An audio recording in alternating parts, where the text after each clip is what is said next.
Good evening class. I hope you all are doing great.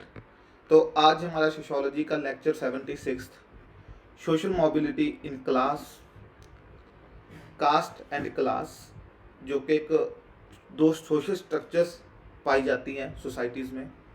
Indian society में cast and class और European society में class, और open and close system जो एक social stratification का system है, इसको डिटेल में स्टडी करेंगे।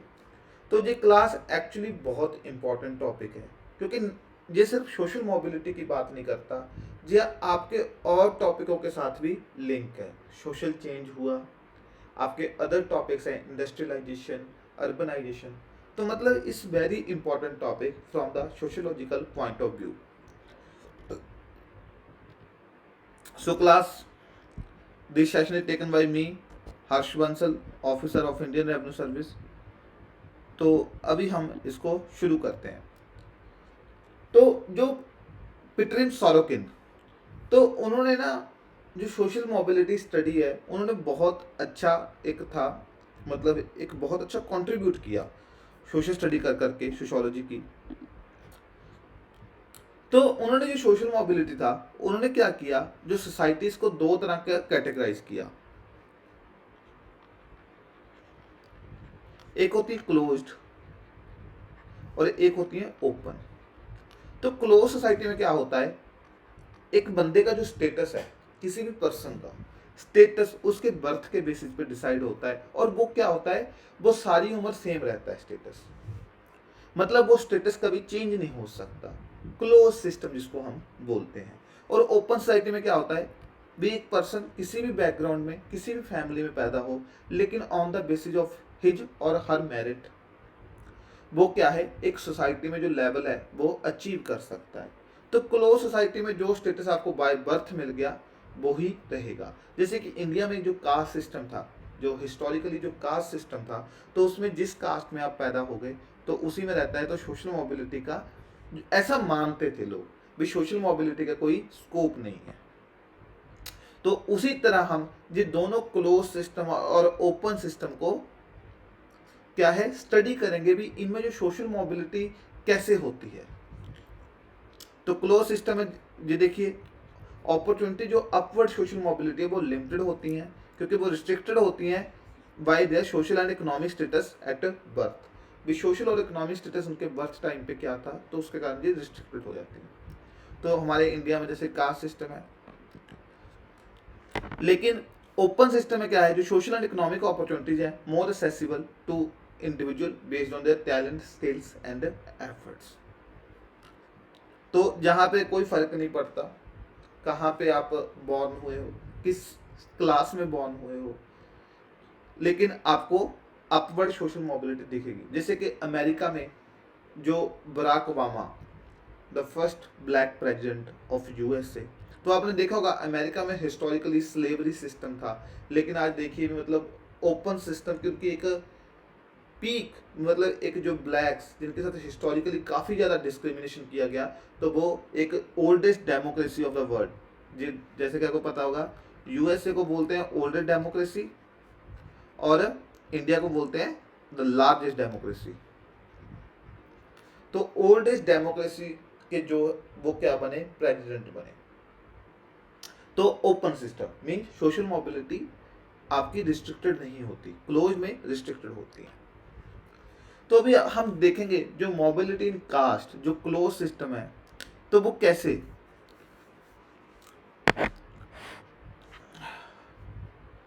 तो caste is not a completely social system of stratification, completely close system of stratification as there is social mobility within it. तो ऐसा नहीं है भी कास्ट कंप्लीटली क्लोज्ड है, सोशल मोबिलिटी है। इन ट्रेडिशनल सोसाइटी अस्क्रिप्शन, मतलब अस्क्रिप्शन मतलब बाय बर्थ जो आपको एक स्टेटस मिलता है by the primary determinant of one status, but social mobility through access to rewards, resources, upward and downward mobility was present. तो मतलब ऐसा नहीं था भी सिर्फ आप जो था, जो सोशल मोबिलिटी है वो मतलब रिस्ट्रिक्टेड थी क्लोज सिस्टम में, मतलब किसी इंडिविजुअल को अवार्ड्स मिल गए तो उसकी भी सोशल मोबिलिटी क्या थी, प्रेजेंट थी।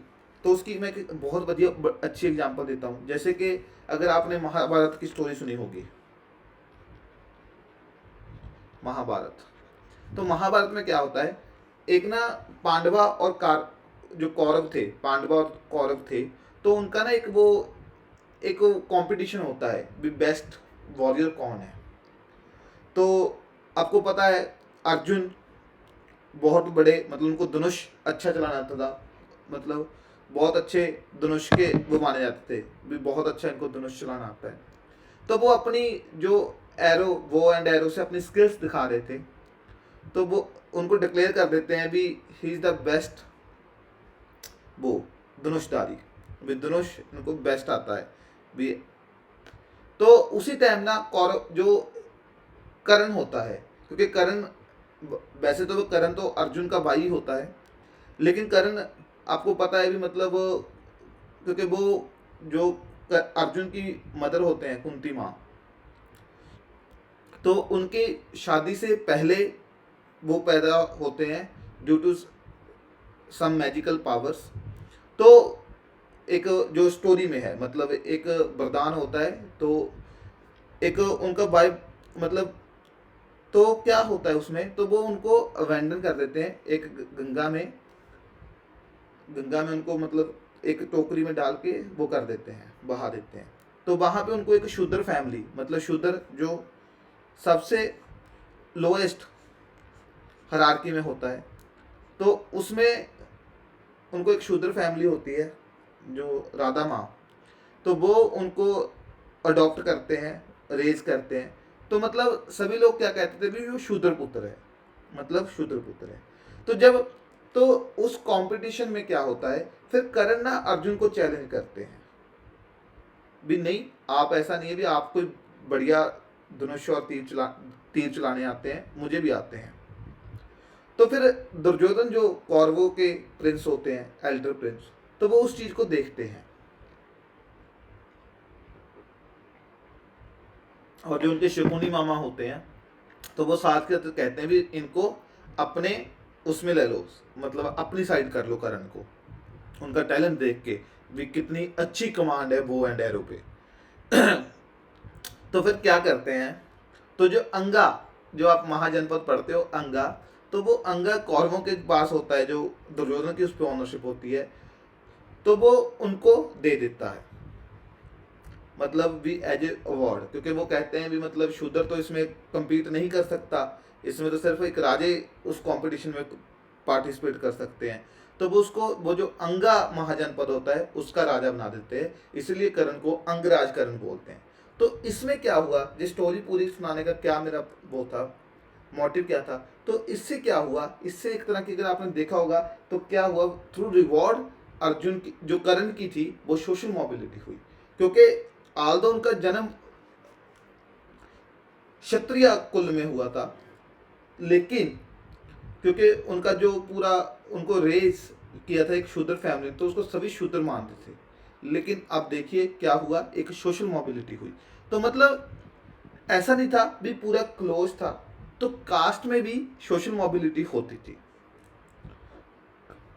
The social mobility in caste is seen in increasing discrepancy between caste and occupation, the erosion of Jajmani obligations, a reduction in rigidity of purity and pollution, and the acceptance of a secular lifestyle.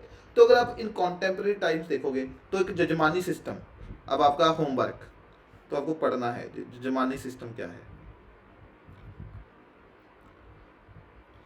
तो caste based एक interaction, मतलब exchange का वो था, services exchange होती थी जजमानी system में।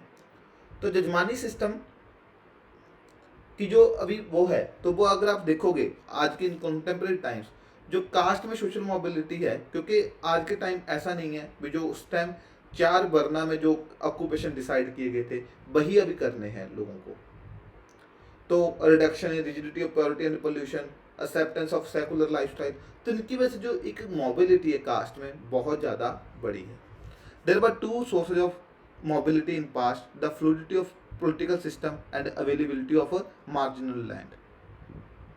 तो उसके कारण क्या हुआ, यानी कि पॉलिटिकल सिस्टम में जिसके पास पॉलिटिकल पावर होती थी वो क्या करते थे, पॉलिटिकल पावर कैप्चर करते थे और बाद में क्षत्रिय का स्टेटस क्लेम करते थे।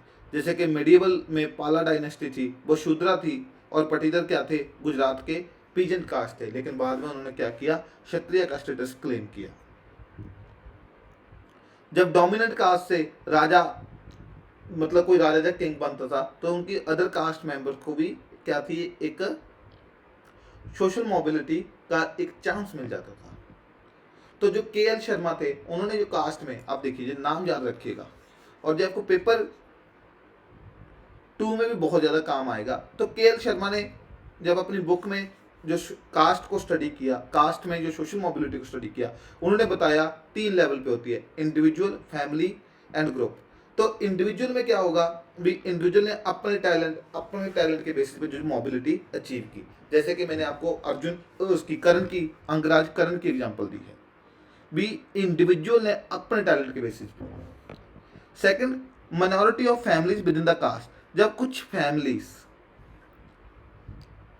एक कास्ट सिस्टम है, इसमें कुछ फैमिलीज ने अपने उसके कुछ प्रैक्टिसेस जहाँ राजाओं के नज़दीक हो गए, मतलब अपने टैलेंट की वजह से, तो कुछ राजघरानों के साथ नज़दीकी होते हैं, मतलब होते हैं ना, कुछ राजघराने में कुछ फैमिलीज क्या हो जाती हैं, फेवरेट हो जाती हैं राजघराने की, कुछ फैमिलीज किसी पर्टिकुलर कास्ट सिस्टम में, जहाँ फिर कुछ फैमिली क्या करती हैं, अपना लाइफस्टाइल चेंज कर लेती हैं, जिसको मोस्टली हॉरिजॉन्टली मोबिलिटी बोलते हैं, क्योंकि सेम उसमें है, तो उनकी जो मोबिलिटी होती है।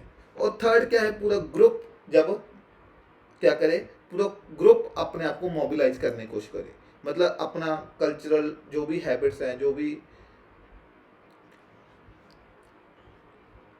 कल्चरल हैबिट्स, जो भी रिचुअल्स है, उनको इमिटेट करके। The type of mobility is collective and involve the attainment of prestige, honour and status. तो ये हमने देखा है संस्कृताइजेशन में। तो संस्कृताइजेशन में जब लोअर कास्ट, हायर कास्ट के जो भी रिचुअल्स, उनके कल्चरल प्रैक्टिसेस को इमिटेट करते हैं, so that they can achieve the upper status in the caste hierarchy, so this process is called sanskritisation. तो ये चीज़ मैंने बहुत डिटेल में डिस्कस की है, जो हमारा पेपर 2 की सीरीज चल रही है, सोशियोलॉजी पेपर 2, उसमें मैंने हिंदुआइजेशन, संस्कृताइजेशन, वेस्टर्नाइजेशन बहुत डिटेल में डिस्कस किया है। अब एक नई टर्म जो मैंने उस टाइम की थी, लेकिन जब मैं पढ़ रहा था तो मैंने ये एक टर्म देखी, रीसंस्कृताइजेशन। तो वेरी इंपॉर्टेंट। तो resanskritisation is another process in the endeavor to attain mobility. In this case, formerly westernized or modernized class discard many symbols of modernization and revert to traditional Sanskritic lifestyle. तो मतलब जो होते हैं, मतलब suppose करो पहले suit boot पहन के घूम रहे थे, फिर उन्होंने देखा भी अरे हमें तो कोई मिल नहीं रहा, फिर क्या कर लिया उन्होंने, मतलब जो अपने वो ट्रेडिशनल क्लोथिंग, ट्रेडिशनल लाइफस्टाइल में आ गए, तो इसको बोला रीसंस्कृताइजेशन। समटाइम ये पूछ लेते हैं आपको, कहीं संस्कृताइजेशन में आप कंफ्यूज ना हो जाओ।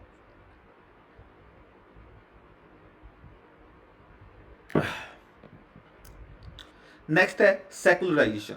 मतलब आप देखिए जो कास्ट में सोशल मोबिलिटी क्यों हो रही है, एक तो जो के.एल. शर्मा ने बताई, अब अदर फैक्टर्स क्या हैं। सेकुलराइजेशन का मतलब क्या होता है, क्योंकि आप देखोगे इन अर्लियर टाइम्स, भले वो यूरोपियन सोसाइटी हो, भले वो इंडियन सोसाइटी हो, तो रिलीजन का जो इन्फ्लुएंस था वो हर एक स्ट्रक्चर पे बहुत ज़्यादा डोमिनेंट था। Political structure, economic structure, educational structure, social structure. लेकिन सेकुलराइजेशन एक फिनोमिना है, बहुत इंपॉर्टेंट टॉपिक है बाय द वे आपके लिए as a student of sociology, as a UPSC aspirant, क्योंकि ये आपका पेपर 1 में भी पूछ सकते हैं आपको सोशल इशू में।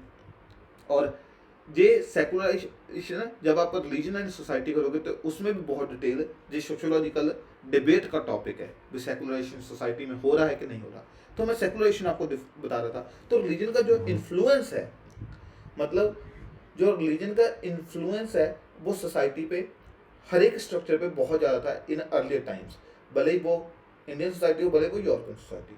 तो सेकुलराइजेशन प्रोसेस क्या है, मतलब जो ये सबसे पहले फिनोमेना देखा गया था ड्यूरिंग फ्रेंच रेवोल्यूशन, जब रिलीजन का जो इन्फ्लुएंस था सभी स्ट्रक्चर्स पे कम होने लगा।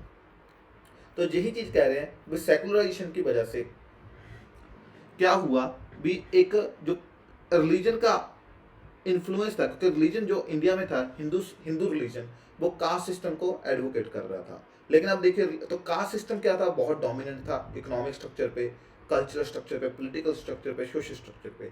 लेकिन अब देखो सेकुलराइजेशन हुआ, देश आजाद हुआ, तो सेकुलर की बात हुई, तो जो रिलीजन का एक इन्फ्लुएंस था वो बहुत ज़्यादा कम हुआ। तो उसके कारण भी जो कास्ट मोबिलिटी को एक फेवरेबल वो मिला, वे मिला।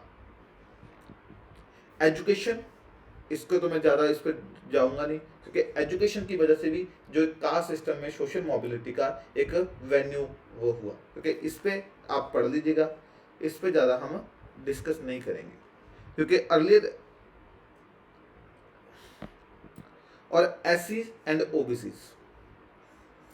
अब ये देखिए भी मतलब इसके थ्रू कैसे वो आई, दैट अब देखिए इसमें क्या कह रहे हैं, there two main models of mobility, mobility through conflict and mobility on the account of protective discrimination.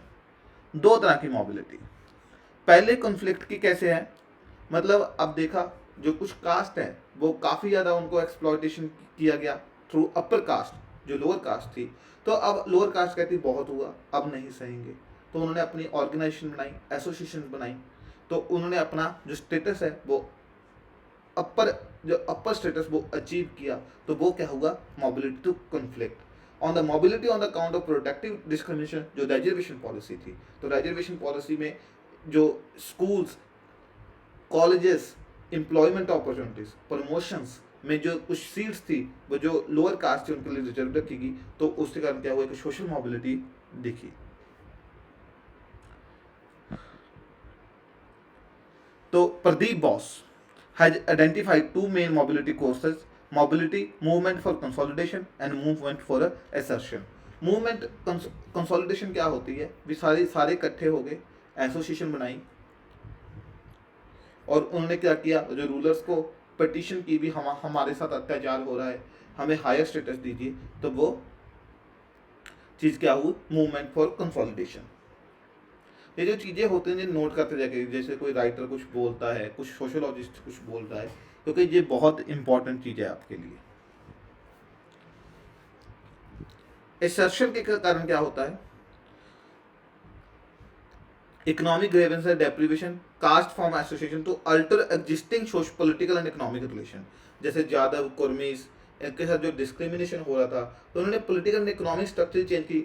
अब देखिए जैसे बिहार में हुआ, काफ़ी ज़्यादा डिस्क्रिमिनेशन होता था, तो आप देखिए वहाँ पे जो पॉलिटिकल पार्टीज बनी on the basis of caste, and same thing happened in other states of India also.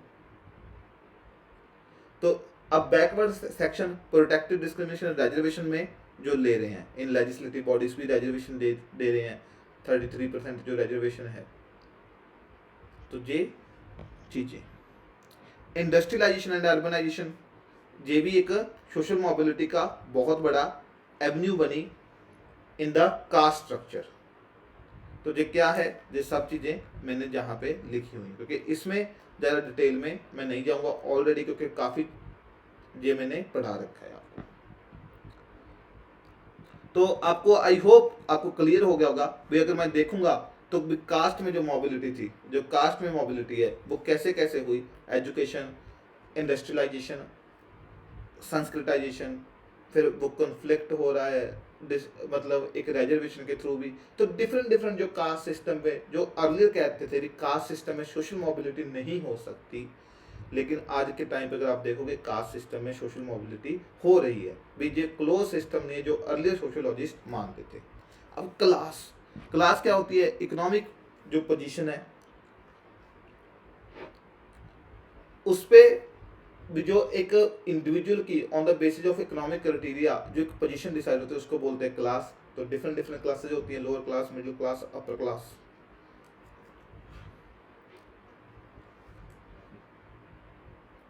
तो class mobility is important for understanding class formation and impact of one class origin on life chances. तो मतलब ये class mobility की study जो करना important इसलिए है क्योंकि वो पता चलता है भी कैसे क्लासेस फॉर्मेशन हो रही हैं और कैसे उनका क्लासेस का ओरिजिन हो रहा है। सोशल स्टेबिलिटी एंड एक्सपेंशन भी इससे पता चलता है। जो सिग्निफिकेंस है and is the measure of openness of industrial society. भी कितनी ओपन है, भी कितनी ज़्यादा सोशल मोबिलिटी अचीव हो सकती है। तो कार्ल मार्क्स ने कैसे कहा था? कार्ल मार्क्स ने बताया था 2 क्लासेज होती हैं, बुर्जुआजी एंड प्रोलेटेरियन। तो क्लास फॉर्मेशन की बात की थी उन्होंने, और उन्होंने कहा था कि सोशल मोबिलिटी कैसे होगी, ट्रू सोशल मोबिलिटी कब होगी, जब रेवोल्यूशन आएगी। और बेबर ने क्या कहा था, सोशल मोबिलिटी सिर्फ ऐसा नहीं क्लास के कारण नहीं है, स्टेटस की बात की थी, पावर की बात की थी। तो मैक्स वेबर और कार्ल मार्क्स के आइडियाज को हमने ऑलरेडी बहुत डिटेल में डिस्कस किया हुआ है।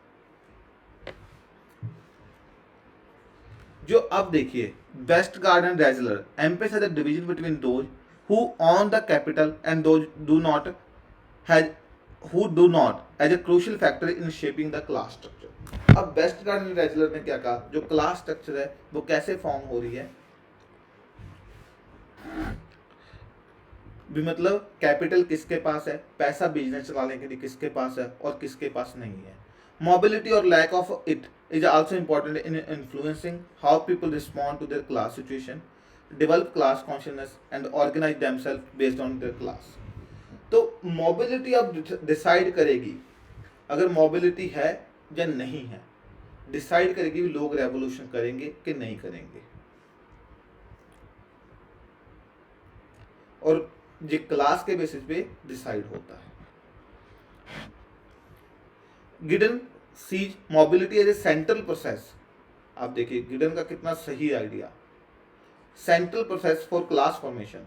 Mobility is important not only for the development of class consciousness and organisation but also recognisation well social phenomena. क्योंकि मोबिलिटी बहुत ज़्यादा इंपॉर्टेंट है, अगर मोबिलिटी नहीं होगी तो क्लास कॉन्शियसनेस नहीं डेवलप होगी। Greater restriction of mobility lead to formation of distinct identifiable classes in terms of reproduction of life chances, cohesion, class solidarity. In a society with a constant flux and greater mobility, class distinction are blurred। अगर तो class mobility होगी फिर तो क्या होगा, revolution नहीं होगी, simple ये कह रहे हैं। अगर क्योंकि जो आइडेंटिटीज हैं, डिस्टिंक्शन हैं, वो क्या होगी, जो ब्लर हो जाएंगी अगर ज़्यादा मोबिलिटी है। अगर नहीं है तो फिर वो एक अलग अलग होगी, फिर उनके बेसिस पे वो पहले फॉल्स क्लास कॉन्शियसनेस फिर ट्रू क्लास कॉन्शियसनेस, जो कि एक क्या है, मतलब एक आइडिया था मैक्स वेबर कार्ल मार्क्स का। Mobility is a basic source of class structuration. अब जो गिडन का आइडिया है भी, जो मोबिलिटी है ये एक बेसिक सोर्स है जो क्लासेस कैसे डेवलप होती हैं सोसाइटी में। तो क्लास स्ट्रक्चरेशन क्या है, एक प्रोसेस है जो बताता है सोशल क्लासेस कैसे फॉर्म होती हैं सोसाइटी में। तो इकोनॉमिक बेसिस पे, कल्चरल बेसिस पे और सोशल क्लासेस बेसिस पे, मतलब आपके ग्रुप्स के बेसिस पे, आप किस जैसे कहाँ पे आप काम कर रहे हो, नेबरहुड, पीयर ग्रुप्स, रीजन, तो ग्रुप्स के बेसिस पे जो क्लासेस। तो ये एक कई बार आपसे पूछ रहे थे क्लास स्ट्रक्चरेशन, तो इसलिए ये कि सोशियोलॉजिकल कंसेप्ट है, इसकी मैंने आपको पीपीटी दे रखी है।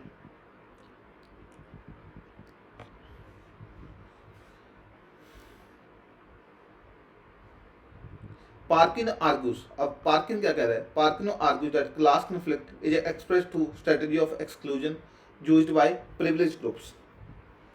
जो क्लास कॉन्फ्लिक्ट है, मतलब जो प्रिविलेज ग्रुप हैं वो कैसे एक्सप्रेस करते हैं, थ्रू द एक्सक्लूड कितना करते हैं। Mobility rates and patterns can reveal how effective this exclusionary strategy are. देखिए अगर मोबिलिटी रेट ज़्यादा होगी फिर तो कहेंगे भी जो प्रिविलेज ग्रुप थे उन्होंने कम एक्सक्लूड किया है। अगर अब देखिए अगर मोबिलिटी जो है कुछ ही लोगों में हो रही है तो इसका मतलब क्या है, बहुत ज़्यादा लोग एक्सक्लूड कर दिए उस सोशल मोबिलिटी के फिनोमिना से, और जिसके कारण क्या होगा, कन्फ्लिक्ट होगा। In other words, if mobility rates are low, pattern of social mobility are limited, it suggest that exclusionist strategy are working well for the advantaged groups.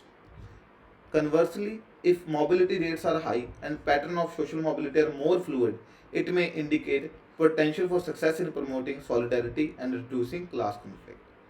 तो वही चीज़ अलग अलग अपने तरीके से बोल रहे हैं। अब इंडस्ट्रियलाइजेशन ने कैसे क्लास में जो मोबिलिटी को, सोशल मोबिलिटी को कैसे प्रमोट किया, या कैसे उसको क्या कहते हैं, उसको फेवर और उसको प्रमोट किया और उस जहाँ उसको डिस्करेज किया, तो उस दोनों चीज़ों को हम देखेंगे।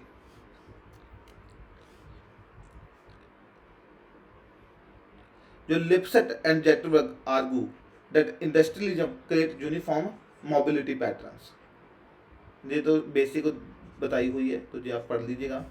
और डंकन एंड ब्लॉक है क्या एम्फसाइज कर रहे हैं, factor generated by industrialisation including growing rationalism, universal criteria for selection, upgrading occupational division of labor, weakening of kinship and neighborhood ties। तो ये रिलीजन, ये इंडस्ट्रियलाइजेशन ने क्या कुछ किया, तो इसके कारण जो सोशल मोबिलिटी है वो कैसे सोसाइटी में एक्सेलरेट हो रही है। Emphasising on achievement as a criteria for selection industrialisation has led to both upward and downward mobility. अब देखिए, अचीव जो करेगा वो अप जाएगा, जो नहीं करेगा, जो फेलियर होगा वो नीचे जाएगा। Upward mobility the result of recognition given to talent.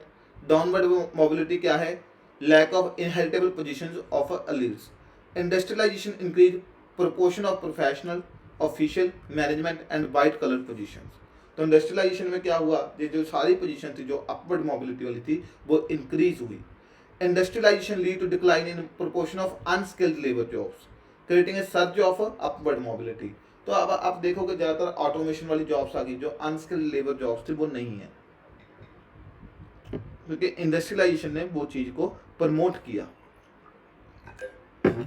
More people are required to manage industry, administration and distribution of goods and services.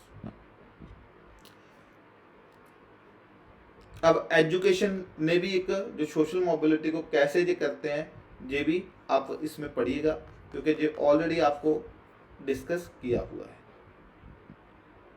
अभी आप देखिए, गवर्नमेंट ऑफ इंडिया भी नेशनल एजुकेशन पॉलिसी लेकर आए हैं 2020, तो भी एक ये भी एक क्या है, इस पे ज़्यादा वोकेशनल एजुकेशन की बात हो रही है, तो काफ़ी हिस्टोरिक पॉलिसी है।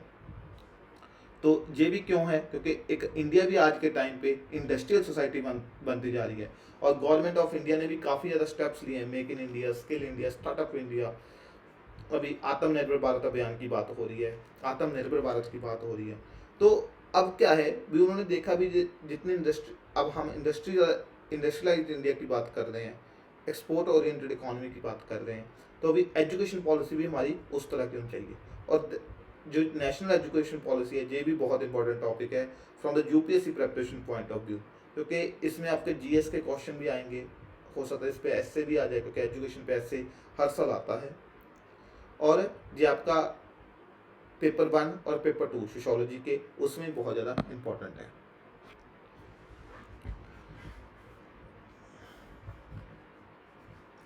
अब देखिए, जो इंटर जनरेशनल और intra generation, within the generation, और मतलब within the different generations और within the same generation, तो ये हमने देखा है। तो डेविड ग्लास ने, जिम ऑलरेडी क्योंकि हमने फर्स्ट लेक्चर में डिस्कस किया था, तो डेविड ग्लास ने conducted one of the first major studies on intergenerational mobility in England and Wales in 1949। Glass found that intergenerational mobility was quite high, and about 2/3 of persons interviewed were in different occupational category from their father. Most of mobility was short range, people found in category close to their father. तो अब देखिए, एक जो mobility range होती है, एक ये concept समझिए, शॉर्ट रेंज और लॉन्ग रेंज।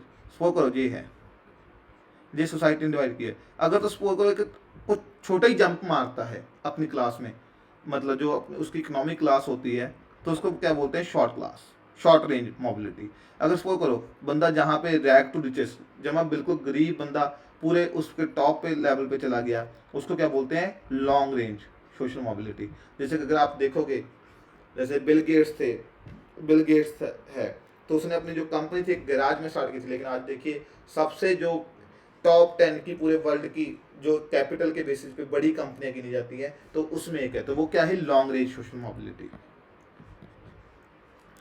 तो ग्लास ने क्या किया भी बताया, उसने जब इंटरव्यू किया वेल्स और इंग्लैंड में, तो उन्होंने देखा भी जो 2/3 लोग हैं उन्होंने जो इंटरजेनरेशन अपने फादर, अगर उनके मतलब अपने फादर से बढ़िया पोजीशन ली, तो क्या है, एक इंटरजेनरेशनल मोबिलिटी हो रही है, लेकिन वो क्या थी, शॉर्ट रेंज थी। और अपवर्ड मोबिलिटी क्या थी, ज़्यादा कॉमन थी as compare to downward mobility. तो ये क्या है, ये इंडस्ट्रियल क्लास भी, मतलब जो क्लास में मोबिलिटी कैसे हो रही है।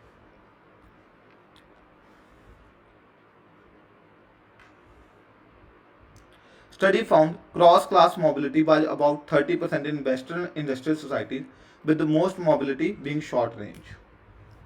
Intergenerational mobility links family background to occupational and social placement of individuals.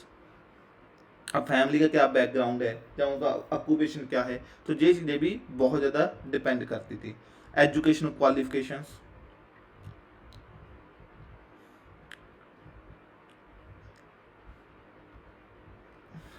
तो एजुकेशनल क्वालिफिकेशन आपकी अफेक्ट करती हैं। अब देखिए भी आपकी एजुकेशन कैसी है।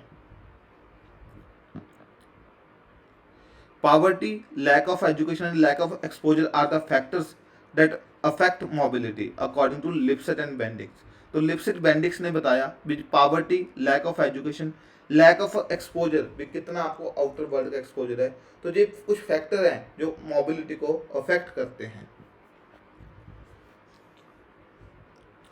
लेटर कुछ स्टडीज हुई, अब देख रहे हैं मतलब उसको, क्योंकि आप देखोगे ना ये स्टडीज क्यों हो रही हैं, ये सिर्फ इसलिए स्टडी कर जाते हैं कि क्लास सोसाइटी में कितनी ज़्यादा मोबिलिटी होती है, भी एब्सोल्यूट मोबिलिटी होती है कि रिलेटिव होती है। Later studies by Hammer and Hout have confirm that short range mobility is greater than the long range and that mobility is more likely in the middle of a socio economic hierarchy than at its peak. तो वहीं पे मतलब जो middle class expand हो रही है, short range mobility है। अब इंट्रा जनरेशन मोबिलिटी की बात हो रही है, भी with in the same generation, भी बंदा अपने लाइफ स्पैन में ही कितना ज़्यादा उसने सोशल मोबिलिटी विटनेस की। Work life mobility tend to less than intergenerational mobility and its degree depend on the individual first job. Work life mobility generally decrease with the age and is often upward. Intergenerational mobility is linked to educational qualification. Those with more education training have the less scope for mobility. ये I think जहाँ पे कुछ गलत हुआ है, मोर scope आएगा जहाँ पे भी जिनके पास ज़्यादा ट्रेनिंग है, ज़्यादा एजुकेशन है, उनको ज़्यादा स्कोप है। Self-employment is one of the new means of acquiring higher position and mobility among the manual workers, according to Lipset and Bendix. अब social mobility and social classes and social mobility and classes in India, तो आप अगर देखोगे भी classes पहले भी थी India में before British rule, but the caste system क्या थी, प्रीडोमिनेंट सिस्टम ऑफ सर्टिफिकेशन था। अगर आप प्रेजेंट में देखोगे तो क्लासेज और कास्ट जो है वो को एग्जिस्ट करती हैं। तो डिफरेंट क्लासेज हैं। तो अग्रेरियन क्लासेज, तो अगर आप देखोगे पहले क्या था, जो एग्रीकल्चर में थी, तो जब ब्रिटिशर आए तो उन्होंने कुछ क्लासेज बनाई ज़मींदारी के सिस्टम का, ज़मींदारी सिस्टम था जो उन्होंने अपना लेकर आए। तो लेकिन जब आप देखोगे जब देश आज़ाद हुआ तो लैंड रिफॉर्म्स लेकर आए, ज़मींदारी को अबॉलिश किया गया। तो उस टाइम दोनों चीज़ें हुई, upward and downward vertical mobility. जो टेनेंट्स थे जो पहले काम करते थे, अब उनके पास क्या हुआ, लैंड राइट्स आए, तो उन्होंने क्या विटनेस की, अपवर्ड मोबिलिटी, सोशल मोबिलिटी। जो जमींदार थे जिनकी जमीनें जो एक्स्ट्रा थी वो ले ली, तो उन्होंने क्या विटनेस की, डाउनवर्ड मोबिलिटी। अब ग्रीन रेवोल्यूशन आई, तो ग्रीन रेवोल्यूशन ने भी एक अपवर्ड सोशल मोबिलिटी दिखी, जो कि जहाँ जहाँ स्टेट्स में, जैसे कि वेस्टर्न यूपी, पंजाब, हरियाणा, तो एक नई क्लास डेवलप हुई, progressive farmers, characterised by large land holdings and ability to invest in resources like tractor, pumps and power threshers. तो ये क्या हुआ, एक सोशल मोबिलिटी तो दिखी, लेकिन साथ साथ इन्होंने क्या किया, सोशल इनइक्वालिटी भी बढ़ी सोसाइटी में। The increasing prosperity of rich landlords has come at the cost of pauperization of workers, which has generated conflict and strife in the agrarian setup. Political mobilization for the agrarian class has an all-India basis started during the freedom struggle and continue today with varying intensity across the regional classes and time periods. तो क्या है भी new cast formation है, upward and downward mobility हम देख रहे हैं इसमें, क्योंकि एग्रीकल्चर में ये चीजें हो रही है एग्रेरियन क्लासेस में। अर्बन क्लासेस में भी मोबिलिटी हो रही है। 4 तरह की क्लासेस हैं।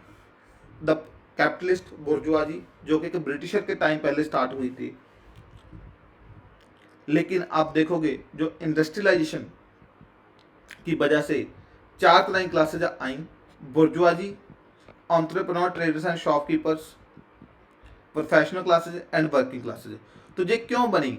ये सिर्फ अर्बन स्ट्रक्चर में बनी, और इन्होंने देखिए अर्बनाइजेशन के कारण जो 4 क्लासेज बनी, तो इन्होंने डिफरेंट वे की जो एक सोशल मोबिलिटी एक्सपीरियंस की। तो ये सारा कुछ मैंने इसमें लिखा हुआ है, ये आप पढ़ लोगे। फैक्चुअल इन्फॉर्मेशन ज़्यादा है तो इस पर ज़्यादा टाइम हम नहीं करेंगे। तो ये 4 तरह की जो क्लासेस थी, तो इनमें ये बनी और social mobility in urban classes. I hope class आपको ये समझ आ गया होगा। तो ज़्यादातर ये जो चीज़ें थी वो ऑलरेडी कवर की हुई थी, बट मेरा क्या था भी एक बार आपको अलग से एक लेक्चर इसलिए दे दूं, और इसलिए ज़्यादा मैं इसको ब्रीफ में फटाफट ख़त्म किया है, क्योंकि जो ऑलरेडी आपने बहुत डिटेल में पढ़ा हुआ है।